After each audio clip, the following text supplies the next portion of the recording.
Plan. The United States federal government should substantially decrease its military presence in the Republic of Korea by removing all deployed troops and acceding to the Ottawa Treaty. Advantage 1 is hegemony. The United States is using their position in the Republic of Korea to increase their hegemony in the region. Glasser, 2014. Americans are told they must spend taxpayer money providing military aid and paying expensive operating costs for tens of thousands of U.S. troops so that North Korea is properly defended, but Seoul can easily defend itself. The U.S. military presence in South Korea is not about to turn North Korea. More accurately, it is about maintaining U.S. military dominance in the Asia-Pacific region. The goal has always been to maintain military dominance to prevent the rise of peer competitors or great powers rivals that will undermine U.S. hegemony in the region. There are dangerous consequences of the U.S. intervention policies in the U.S. in the Northern Korean Peninsula. If the North-South conflict does break out, the U.S. would inevitably step into a potentially major war that would otherwise be of little consequence to the Americans. Instead of boosting our military presence in South Korea, the U.S. should bring troops home and nullify the security treaty that says Korea's disputes will be United States war. U.S. hegemony relies on images of anarchy and racial inferiority and colonized knowledge of production and leads to perpetual intervention. This is particularly true to the Republic of Korea. Our first piece of evidence states that the entire conflict of 38 parallels and over-exaggerated and made up for the purpose of pushing the U.S. agenda. This frames the Republic of Korea as unable to defend themselves while villainizing North Korea. Kaplan, 4. This narrative aggressively celebrates the United States as finally revealing its manifest destiny on the global stage. Its view of future projects to end the empire only when the world is remade in our image. The images of an unruly world recycle stereotypes of racial inferiority from discourses about races who are incapable of governing themselves. Narratives share technological narrative inability. In America is the theos of history, the embodiment of universal values, the indispensable nation. The United States claims the authority to take sovereign judgment on what is right and what is wrong for everyone, and thus deems the entire world a potential site of intervention. Those narratives preempting counter-narratives that claim U.S. imperial actions have something to do with the world's problems. According to logic, resistance can never be opposition in opposition of foreign rule, rather resistance meaning irrational opposition, universal values. Hedge causes colonialist conflicts that turn any reason hedge is good. Human Security Report 2010. There is a more serious challenge to the importance of struggles against colonial powers in the most frequent form of conflict. Outcomes of war, colonial liberation, Vietnam, and Afghan demonstrate that in military performance that neither deter nationalist forces nor defeat them. Peace through strength theories have never been able to provide compelling explanation of the strategic successes of military weak insurgents of the national libertarian wars. Advantage 2 is human rights. Ceding to the Ottawa Treaty is key to U.S. stances against human rights abuses. Following certain rules of treaty still violates international human rights norms. The U.S. should put stance into law. Human Rights 2014. The United States' commitment to the end of the use of the APL should be enshrined in law through ratification of the Ottawa Convention. This step should be demonstrated to American leadership in the effort to eradicate landmines worldwide and show commitment in advancing international policies that protect human rights. American leadership is a human rights undermined when it refuses to ratify international policies and include the Ottawa Convention. While steps that bring the United States in closer alignment with these treaties are always welcome, they are not substantiate ratify conventions and make them laws. The United States should join other nations around the globe and have ratified these treaties. Landmines violate human rights, Carlo 95. The counter evidence of serious disruptions of civilian life, there is universal agreement on the urgency of global landmines problem. A recent State Department report estimates that roughly 65 million to 110 million uncleared anti-personnel landmines scattered like seeds of death in 65 countries around the world. Even after peace has been negotiated in Cambodia, El Salvador, and Mozambique, civilians continue to die or crippled by exploding landmines at an overall rate of 500 per week. Although precise international statistics are not kept on landmine injuries, most of the victims are poor farmers, women, or often children who are collecting firewood, tend cattle, or gathering wood in areas that previously a battleground, or particularly insidious weapon and a distinct purpose of the battle munitions. The anti-personnel landmine is designed to maim opposition soldiers. Landmines deadly describes the effect of a mine explosion has on the human body. Landmines create ruinous effects on the human body. They drive dirt, bacteria, clothing, metal, plastic, drive into the tissue, causing secondary infections. Shockwaves from an exploding landmine can destroy blood vessels well into the leg, causing surgeons to amputate much higher than the side of the primary wound. The consequences of nuclear mines are particularly acute in developing countries. Oxfam International reports that the cumulative effect of the landmines problems carry the potential to devastate entire economies or large tracts of land, rendered useless for cultivation and grazing. Somalia, the U.S. Department of Defense estimates that 1 million lives will be render entire villages and agricultural land useless. In a goal of British mines clearance, team estimated 20 million lines laid. 33% of the country considered tribes of starvation. Their production lands were rendered useless. In Mozambique, Human Rights Watch reports over 2 million mines remain deployed, including 32 types of anti-personnel mines and 19 anti-tank mines manufactured by 15 companies. In Afghanistan, the British-based mines adversary group estimated that it will take between 10 and 15 years to clear the priority zones of Afghanistan. The country infested with 10 million mines. Reports by New York-based Arms Project of Civilian Rights and by Physicians for Human Rights includes the countries most invested by mines are impoverished and lack the ability to harness the requisite forces to respond to the exploded mines' medical, social, economic, and environmental consequences. The destruction of human rights, also known as dehumanization, is a large impact all around. We must value each and every human life. Ignoring the atrocities will lead to the 0 point of Holocaust. This means you must vote affirmative in order to end the dehumanization of life. Dylan, 99.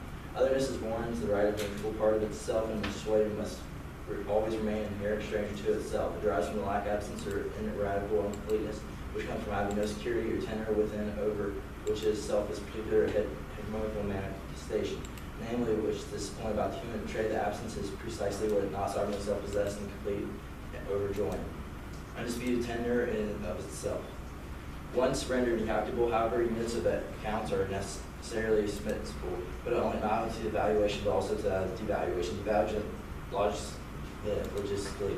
Again, evaluation not only, of course, the devaluation. Devaluation can extend to the point of counting as nothing. Hence, no demonstration without demonstration. This is nothing abstract about this. This is decolonization of economies of the valueless at 0 point of Holocaust. However, the liberation emancipation system, the value rights may claim to be, for example, the run risk of counting out the invaluable. Counting out the invaluable may lose purchase on life.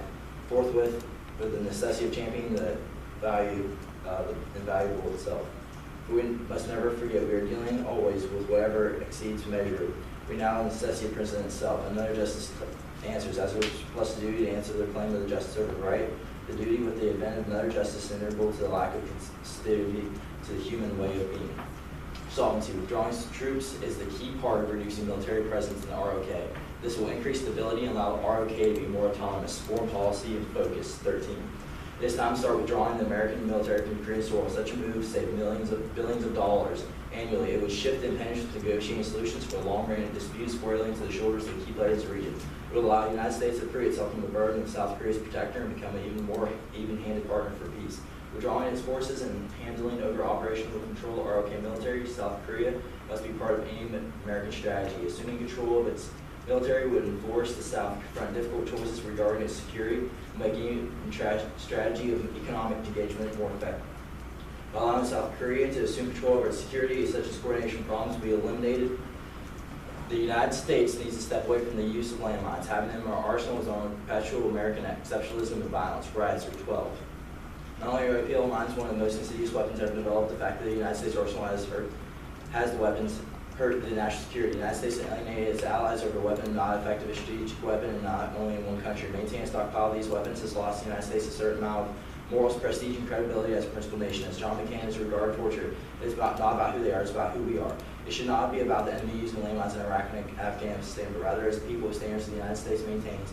Under the David and Goliath story, the introduction of the article through Iraq and Afghanistan, smooth stone may have brought the giant to his knees, but certainly did not slay him. Here. I got the card this point.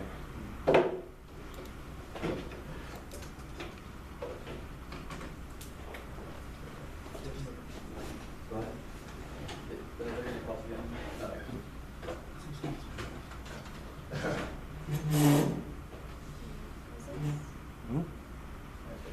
Okay, so how does North Korea and South Korea maintain peace peacefully, and how will the United States leading allow them to continue the current stance of them not being in war? Okay, say that again. Okay, how does North Korea and South Korea maintain peace currently? Why are they not in all out war right now? Well, currently we're not really in war. I mean, technically after the war technically never came to a complete drawing. There never was an exact treaty. We simply have a 38th parallel, which is the DMZ, which basically just, no one can cross because it's demilitarized zone, but it's infinite landmines across it. So how does North Korea remain in check and power? Why is it not continuously gaining power in the Northeast Asia region? They're not really a threat at the moment. Okay. So how does the Ottawa Treaty specifically tie to U.S. military involvement in Northeast Asia?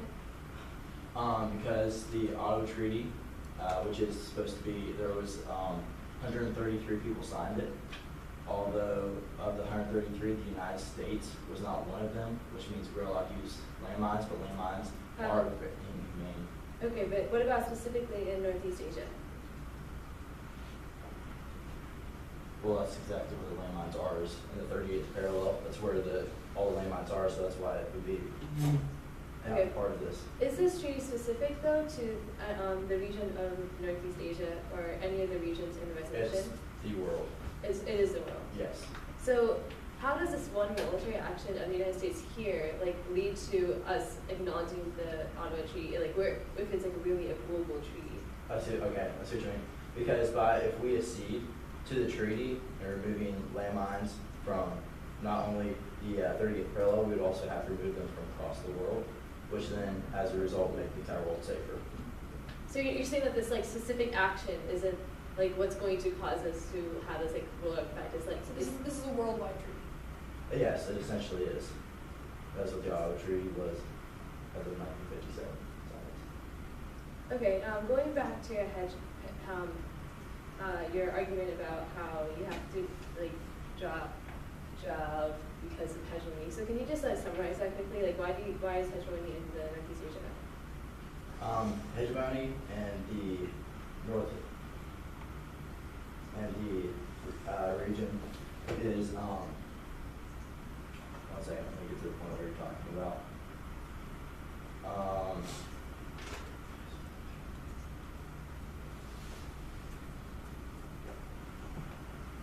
Basically, hegemony would almost promote the what? Yeah, it not only would it promote instability, but it also promotes an anarchy essentially, but not. Time.